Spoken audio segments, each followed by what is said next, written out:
Good morning India. दोस्तों नमस्कार। दोस्तों एक नए और इंटरेस्टिंग सी कहानी में आप सबका फिर से स्वागत है।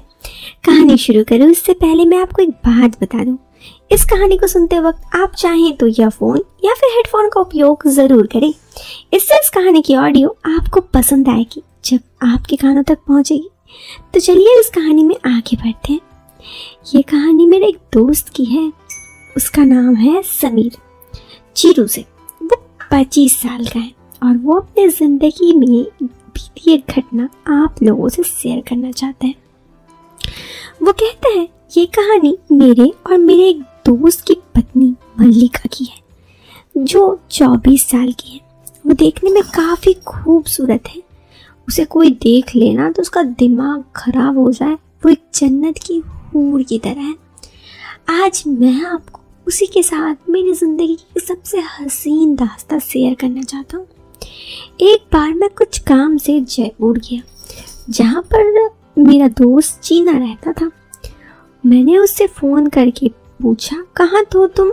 चीनू, घर पर ही। मैं, ठीक है मैं आ रहा हूँ क्योंकि जयपुर में हूँ तो सोचा तुमसे मिल लूँ। उसने कहा, अरे पहले बताया नहीं, चला आजा। मैं उसके घर गया। वहाँ जोया भाभी ने दरवाज़ा खोला। क्या खूबसूरत थी। मैं जोया भाभी से 2 साल बाद मिला था। जोया भाभी काफ़ी चेंज हो गई थी और पहले से ज़्यादा खूबसूरत भी। दोस्तों क्या बताऊँ, वो उस वक्त कितनी खूबसूरत लग रही थी, लेकिन क्योंकि वो मेरे दोस्त की पत्नी थी ये सोच चुप रहा और खुद को कंट्रोल रखा। भाभी ने मुझे एक स्माइल दी। मैं चौंक गया। ये उनसे मेरा फर्स्ट इंडिकेशन था। इससे मेरा साहस बढ़ गया। यानी अगर मैं थोड़ा उन्हें पटाने का कोशिश करूं तो वो पट सकती हैं। फिर मैं अंदर आ गया। दोस्त ने बहुत सारी बातें की। ना जाने क्यों मुझे लगा मेरा दोस्त अपनी लाइफ में खुश नहीं है। मैंने उसे पूछा, चीना तुम खुश नहीं लग रहे हो, क्या बात है? उसने कहा, अरे ऐसा कुछ नहीं है, सब बढ़िया है। मैंने उसे पूछा, फिर से जोर दिया तो उसने कहा बाद में बताऊंगा, अभी नहीं। मैं समझ गया कि उसकी पत्नी के सामने बोलना नहीं चाहता। फिर हम सब ने खाना खाया। बीच बीच में जोया मुझे लाइन दे रही थी। मैं समझ गया कि वो पट के ही मानेगी। फिर इधर उधर वो किचन गई तो मैं भी उसके पीछे पीछे किचन गया। उसने कहा, अभी जल्दी क्या है, मैं 2 दिनों के लिए तुम्हारी हूँ। मेरे पति चीना ऑफिस के काम से जयपुर जाने वाले हैं। ये जानकर मैं बड़ा खुश हुआ। अब मैं ये सोचने लगा कि मुझे क्या करना चाहिए। खैर मैं प्लान बनाने लगा। रात को मैं दूसरे रूम में सोया था। उस रात मैं वॉशरूम गया तो जोया वहीं थी।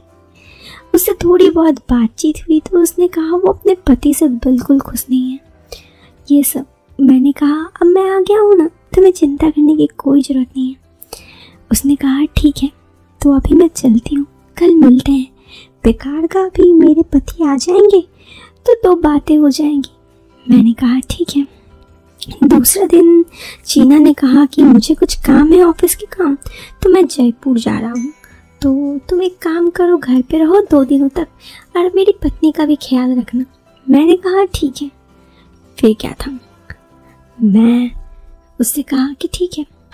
उसके बाद इससे पहले कि वो जाए उस वक्त मैं घर से निकल गया और लगभग 12 बजे उनके घर आया। तब तक चीना जा चुका था। अब जोया 2 दिनों तक बिल्कुल मेरी थी। फिर क्या था, पहले तो मैं थोड़ा अनजान बना और जोया से पूछने लगा कि आखिर इसकी शादीशुदा जिंदगी अच्छी क्यों नहीं कट रही है।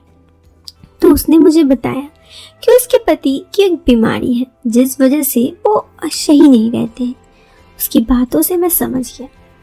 हाँ, उसकी बात तो सही थी। किसी भी लड़की को शादी के बाद जिंदगी में ये सब तो चाहिए था। ऐसे में जोया बेकार बहुत ही ज़्यादा परेशान थी। मैंने उसे कहा, तुम घबराओ मत, अब मैं आ गया हूँ, तुम्हारी सारी परेशानी मैं दूर कर दूंगा। फिर हम दोनों वहीं थोड़े एक दूसरे के प्यार में खो गए। जब हमारा होश आया तो शाम के 4 बज चुके थे। जोया मुझे खाने के लिए बुलाने लगी। वो पहले ही उठ चुकी थी, उसने खाना बनाया था। फिर खाना खा के हम दोनों यूं ही इधर उधर की बातें करने लगे। उसके बाद मैं उसे किचन के कुछ कामों में मदद करने लगा। इसी तरह वक्त बीतने लगा। उस दिन रात को भी मैं और जोया, हम दोनों का प्यार परवान पे चढ़ गया। ना कोई रिश्ता हो, ना कोई कुछ, बस प्यार का ही एक रिश्ता हम दोनों के बीच बन चुका था। कभी कभी मुझे बहुत बुरा भी लगता था कि मैं अपने दोस्त को धोखा दे रहा हूँ, लेकिन दोस्तों आपको भी पता है, जब इंसान इस तरह के रिश्तों में पड़ता है तो वो अपने रिश्तों की सारी हदें और मर्यादा भूल जाते हैं। ऐसा ही कुछ मेरे और जोया के साथ भी था। धीरे धीरे वक्त यूं ही बीतने लगा। उस दिन उसके पति आए, फिर मैं अपने घर आ गया। उसके बाद से अक्सर हम दोनों साथ एक दूसरे के साथ मुलाकातें करने लगे। वक्त की करवटें इस तरह बदली कि जोया और उसके पति हमारे ही शहर, यानी जिस शहर में मैं रहता वही शहर आ गए थे। अब हम दोनों एक दूसरे से बड़े ही आसानी से मिल सकते थे। लेकिन मैंने कभी नहीं सोचा था कि हमारे ज़िंदगी में इतनी बड़ी मुश्किल आएगी। एक दिन जोया के पति यानी कि मेरे दोस्त अचानक से घर आ गया। जिस वक्त मैं और जोया के घर पे थे, वो उस वक्त मुझे देखकर चौंक गया कि मैं यहाँ क्या कर रहा हूँ। तब मैंने उसे बताया कि अरे तुम्हारे इंतज़ार कर रहा था, जोया कहीं अभी अभी आएंगे। लेकिन बात सब यहाँ तक नहीं थी। उन दोनों उसको शक हो गया था हमारे रिश्ते के बारे में। लेकिन अब मैं जोया को नहीं भूल सकता था, इसलिए इतना कुछ जानने के बाद भी कि मेरे दोस्त को शक हो रहा है, हम दोनों एक दूसरे से दूर नहीं हुए। हम दोनों का रिश्ता यूं ही चलता रहा। इसी बीच मैं एक दफ़ा अपने घर से थोड़ा दूर चला गया। 1 महीने के लिए कुछ काम से, मेरा एक प्रोजेक्ट था। लेकिन जब मैं प्रोजेक्ट से बाहर आया तो मुझे जो पता चला वो सबसे बुरा था। ये कि जोया का इसी बीच किसी और से अफेयर चलने लगा था। ये जानकर मुझे बहुत बुरा लगा, क्योंकि मैंने अपने दोस्त को धोखा दिया था, अपने सब कुछ धोखा दिया था सिर्फ जोया के लिए। और जोया बस कुछ दिन मेरा इंतज़ार ना करके किसी और के साथ रिश्ते में चली गई। उस दिन के बाद मैंने समझ लिया अब मैं जोया की ज़िंदगी में वापस कभी नहीं जाऊंगा। मैं अपने लाइफ में आगे बढ़ गया। हाँ, मुझे जोया की आज भी याद आती है, क्योंकि मैंने उसे सच्चा प्यार किया था। लेकिन अब क्या कर सकते हैं दोस्तों, ये बात आप भी जानते हैं।